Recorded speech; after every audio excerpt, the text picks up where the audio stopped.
Hey guys, how's everybody doing? This week we are taking a look at Lord of the Rings Online, most commonly known as LOTRO.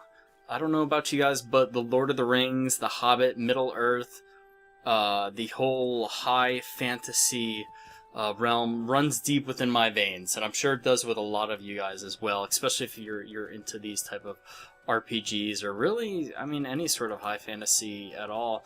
When I was younger, I remember my mom and my brother reading me The Hobbit and the Lord of the Ring books, and then, when I was a little older, my brother used to run Lord or Middle Earth, basically role-playing D&D campaigns. In fact, I think they had their own game sets and rules and stuff. But anyway, Lord of the Rings Online is a free-to-play.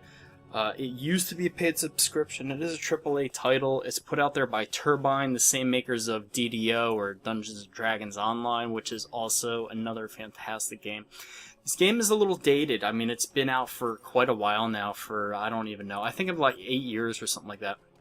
And I do remember playing in the beta, in fact, a few phases of the beta, and it was quite the incredible game when it was first put out. And it was like a true beta. It was very buggy and glitchy and everything. So they've come a long, long way. And during that time, they've improved the game. They went free to play to hold on to some subscriber base. We're just going to skip a scene there. And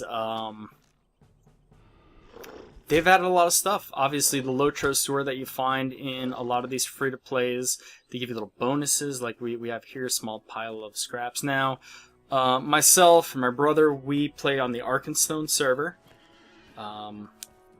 We do have a clan or a society or a guild, whatever you'd like to call it, whatever they call it here in Middle-earth on this server. In fact, it was actually... the clan was actually given to us because we had played for years in this game, and then we kind of, I gave up first and my brother gave up a little while later, and then we just came back maybe a couple weeks ago and found out that the clan is still there, but everybody else had left. So, yeah. It's, there's a lot of questing. There's not so much as far as grinding is concerned, like out there as you see with a lot of the newer Asian-inspired MMOs. Constantly grinding, but there is a lot of questing. The questing isn't exactly linear. It is definitely progressive, obviously, but as far as linear is like go here, go there, find it on the map, it's not in your face as many of these games are today. You do have to kind of read a little bit of text to get to where you want to go. On the map, you will find like a little ring or a highlighted area to where the mob is, or your quest item that you have to get is. The UI, the whole entire HUD is completely movable. You can move everything on the screen. Even the stuff that you don't see on the screen, you can move it around. There's actually a lot of hidden items on the screen that you don't see. And we're just gonna kind of run through here. And right now we're in the Shire, and show you just like little bits and pieces of the game as far as the world map is concerned. There is fishing, there is crafting, there are deeds that when you complete you get turbine points. So if you wanted to buy items in the store, you can complete a couple deeds in game. In fact, most deeds go for anywhere between 5 turbine points to 15 turbine points. So that, and these are fairly easy to complete as long as you have a little bit of time and a little bit of patience. And then you can get points and spend them on the store.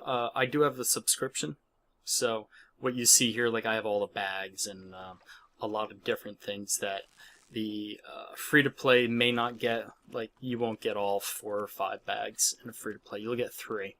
But I did play free-to-play for a few weeks, and I got up to level 30 without subscribing, and it was really easy. It was comfortable. The store is is there in case you need to find a quest item, in case you want to improve your character customization. You can buy stat and skill, where is it stat? Yeah, stat gain scrolls in the store, but it really only gives you an advantage when you first start off in game, because eventually your stats will be into the later hundreds and if not thousands towards the end game. So. You do have to buy the expansions. That's the other thing too, which they got to make their money somehow, and it's not uncommon for free-to-play games to charge for expansions. So, Thorin's Hall, Dwarf Cities, and some of the things I really do like about this game is even if you have, say, you have someone running through the beginner area here in Thorin's Gate or Thorin's Hall, this area. You can, as like a level, I'm a level 30 right now, but I could come back and I could help that player, and if I didn't complete all the deeds in that area, it still advances me in my deeds, so I'll be earning turbine points, even if I'm way ahead of the game. Or, I could pick up craft and mats or XPs or complete quests that I had missed. So, it doesn't exactly, complete you don't exactly complete an area. You keep on coming back to these different areas to complete different objectives and whatnot, and I like that because it really gives a sense of freedom within the game, and freedom for a lot of newer playing games or newer MMORPGs is kind of lackluster. Like, you'll grind through an area and then you're completely done and you almost never go through that area again, or you don't have to go through that area, but with the crafting skills, the way they're set up, you get, I think it's 1 gathering or 2 gathering skills and 2 crafting. You get 3 skills. The combination, I'm not sure, but you can come back to these newer areas and get your crafting mats or complete quests. Like I said, it's open. The game does have instant housing. I've yet to do it yet.